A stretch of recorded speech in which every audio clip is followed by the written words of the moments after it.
Mana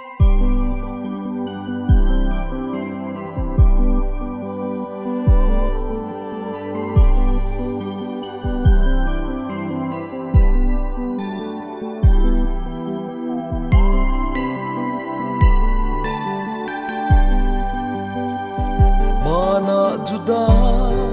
Ram Bethlehema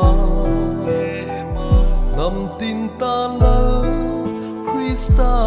apianga Rau mit meng lo Buk veng tu nol ka Mitin lal ro puyan isi O angel ten An phật van lal piang su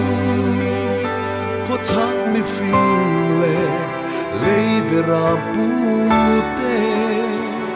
An lei ro lu Ke nga chi bay an bu Nge kha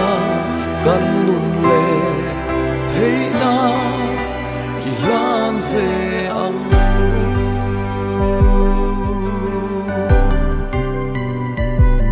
Phật u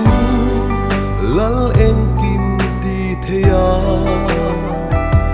aro pui zia chut thak rual lo chu leile van ten an puang seng lo Phật ru hallelujah amen o angel ten an Phật van lal piang su ko thak mi phing le lei bera pu te an nei ro lu ke nga chi bai an bu nge kha kan nun le thei na ki lan ve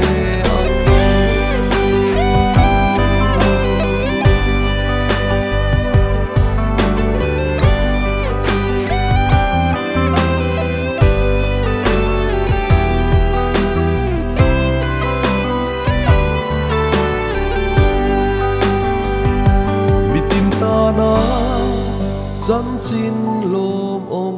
hi lim lệ lô mi i phak chia mang u thin lung sual kal hong tu pala a phak na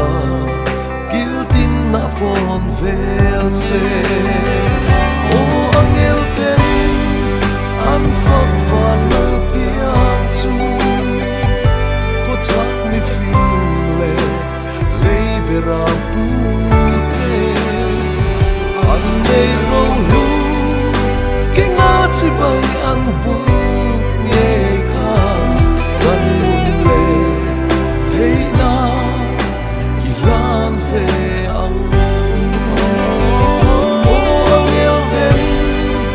an phak van lal piang su ko thak mi phing le